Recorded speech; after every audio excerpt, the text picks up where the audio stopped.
Subscribe, guys, for daily boxing content. So, according to a member from Anthony Joshua's team, Joshua has been tested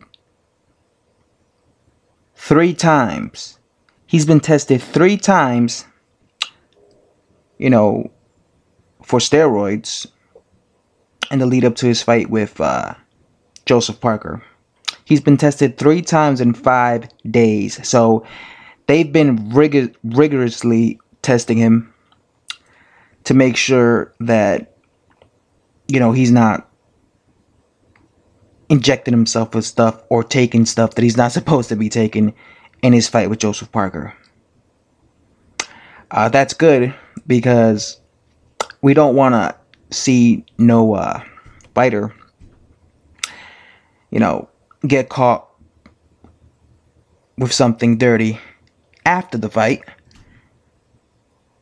especially if he brutally knocks out the opponent and, like, say he viciously knocks him out.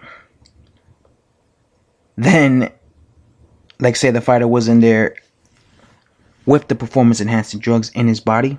You could see how that's not a good look for boxing. So it's good that they're testing him. And any fighter, in Joseph Parker, they're probably doing the same thing to him. But Joshua has to get used to this because, when he fights Wilder has, like, VADA in his pocket. So they're going to be testing Joshua. And if he thinks 3 times in 5 days is excessive, they're going to be testing him 10 times in 2 days. Because, with Wilder, he has these people in his pocket, it seems, because everybody pops dirty when they fight Wilder. So this is good preparation for Joshua to get used to being tested. And again, I have nothing against fighters being tested. They should be tested because, like I said, boxing is a dangerous sport, and you don't want a fighter to have an advantage over another fighter.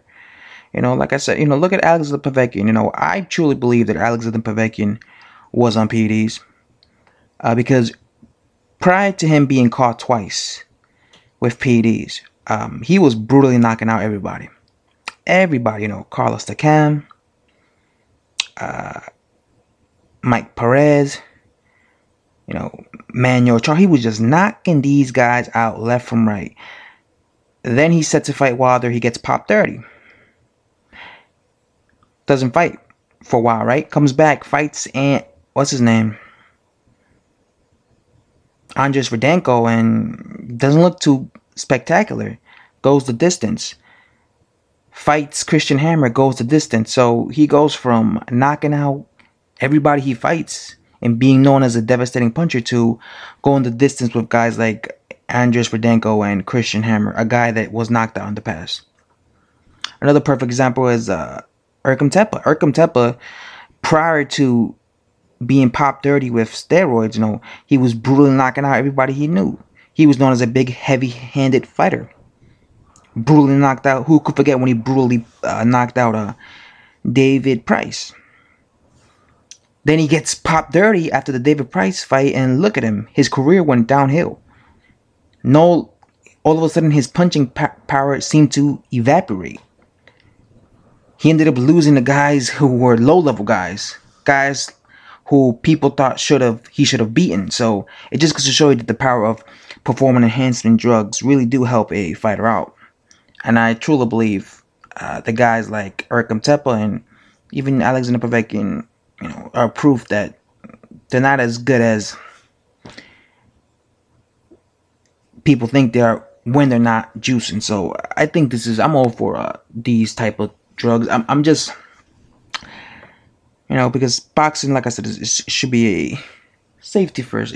Boxing is dangerous as it is. But yeah, this video is going on for way too long. The point is, Joshua has been tested 3 times, and so far everything's doing good. And yeah, hope nothing happens. Hope nobody pops dirty.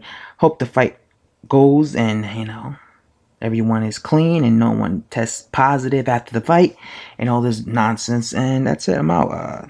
If you guys watch from start to finish, like always, appreciate it. And I'll see you guys next time. As you know, I'm coming back making those videos again. So yeah, guys. Thanks for watching. Peace.